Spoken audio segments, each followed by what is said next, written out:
All right, so jumping into chapter 4, we are going to now apply this demand and supply model that we are in the process of mastering to the labor market. The labor market, right, which a lot of us have participated in at some form in fashion in our life. We might be participating in it right now. But what is this labor market thing? Well, we're selling our labor. Very good. Yeah, it's the supply of labor by workers and the demand of labor by companies or firms. So this is different, right, than we are used to. We're used to being on the demand side. Now we're on the supply side of the situation. So when we're talking about the labor market and we're talking about the law of demand or law of supply, it has a little bit of a different interpretation. Sorry that my computer's freaking out today. Law of demand for labor markets.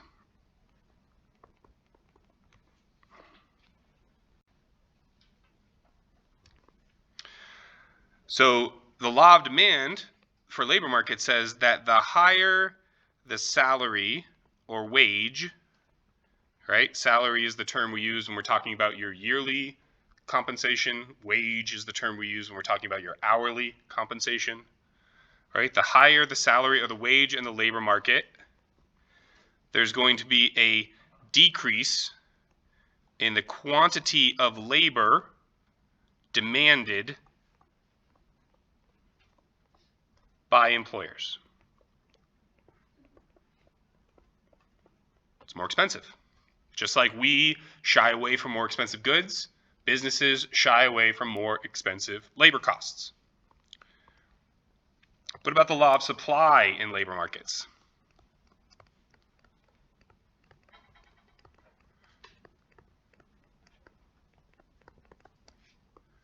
The law of supply for labor markets says that as we increase the salary or wage that's offered, there's going to be an increase in the quantity of labor supplied by workers. So if the wage is higher, then maybe I'll go get a second job. Or if the wage is higher, then maybe I leave retirement and work for a little bit. Or maybe I, enter the workforce again if I was outside of the workforce for one reason or another, right?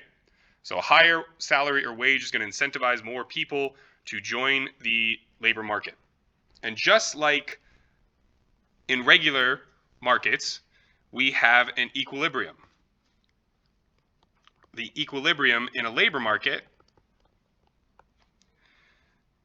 is going to be an equilibrium wage rather than an equilibrium price. And this is going to be the wage where employers can find workers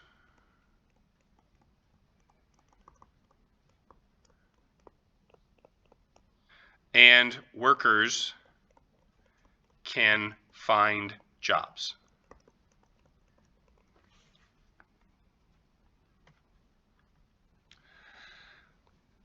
So let's go ahead and do a quick little example.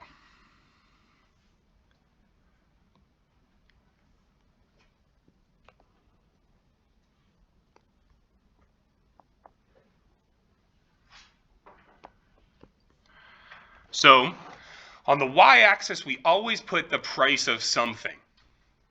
And so when we're talking about labor markets, right, when we're talking about, and so this one we're going to talk about the demand for nurses. And the price of a nurse is their salary. And then on the x-axis, we always talk about quantity of something. Well, this time we're going to talk about the number of workers. Quantity of workers. And so we're going to find that we have a downward sloping demand curve and a upward sloping supply curve. And where these meet is an equilibrium salary that corresponds to $87,000. At $87,000, the amount of nurses that are around is going to be something like 42,000 nurses. Now, just like before, when we talked about the evolving supply and demand dynamics and we talked about equilibrium, let's talk about what happens if price is too high or price is too low. So if the price is too high,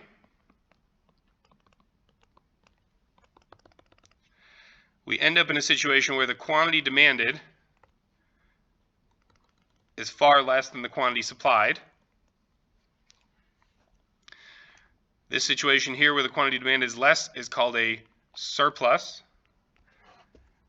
And so if firms start hiring nurses at $92,000, there's going to be far more nurses that are providing their labor at that particular price or wage than there are employers that are demanding it. So at this high rate, there's going to be some unemployed nurses, right? And the important part is that it's going to be more unemployed nurses than if we were at the proper equilibrium, right? If we are at the proper equilibrium, 42,000 nurses would be employed. But since the price is too high compared to the market, at 90,000, there's only 40,000 nurses that are hired. So there's 2 extra thousand nurses that are unemployed because of this high price and the existing market dynamics.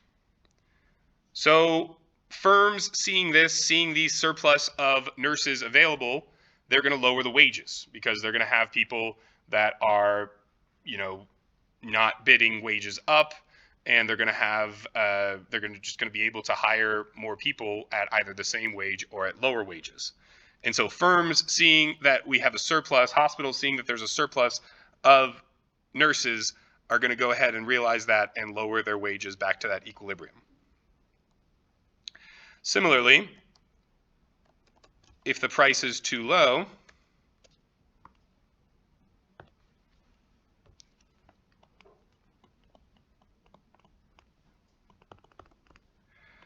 then we're going to end up with a quantity supplied of nurses far fewer than the quantity demanded of nurses, right? We're going to end up with a shortage of nurses in hospitals.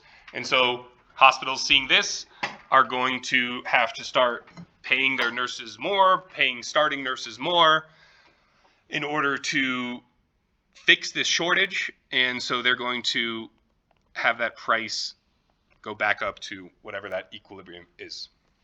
So there's a natural tendency towards the equilibrium because of these surplus and shortages and the resulting dynamics.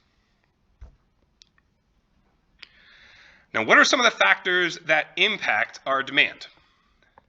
So we had very specific factors that impacted demand when we were talking about just goods and services. We have specific factors that impact labor demand.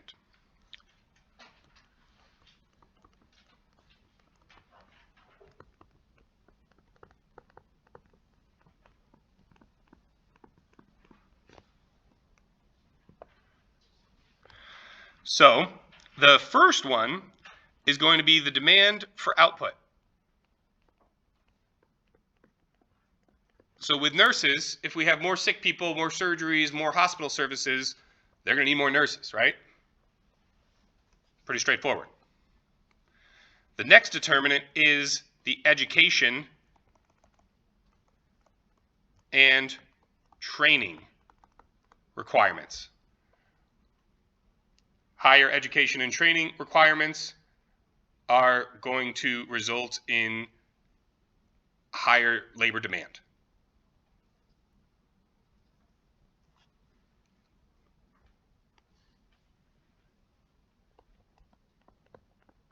Technology.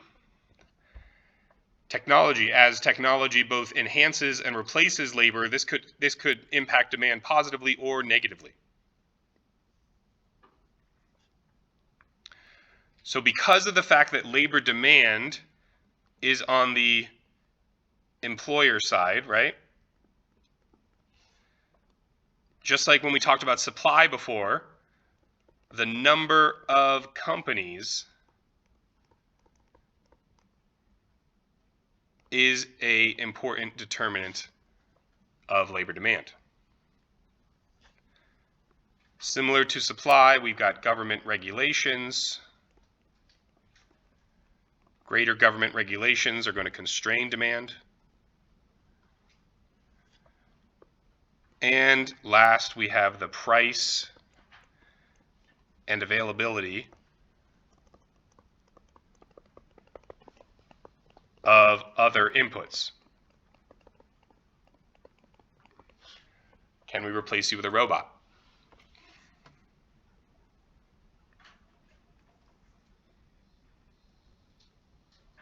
So these are our demand determinants. Demand determinants.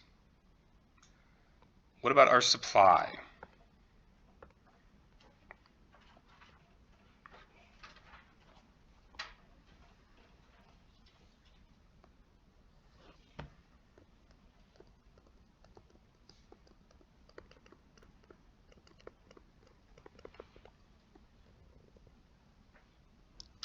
So our supply determinants, there are fewer, thank goodness. We only have 3. Number of workers. Greater number of workers means greater demand. Required education.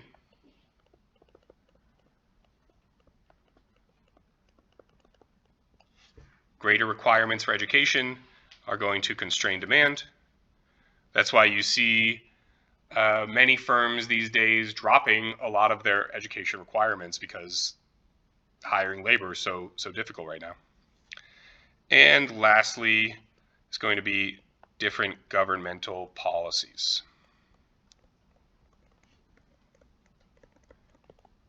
For instance, my massive amount of student debt is being partially offset if I stay here for so many years because of the public student loan forgiveness program. So part of the reason why I'm a teacher and I'm part of the supply curve for labor is because of that government policy.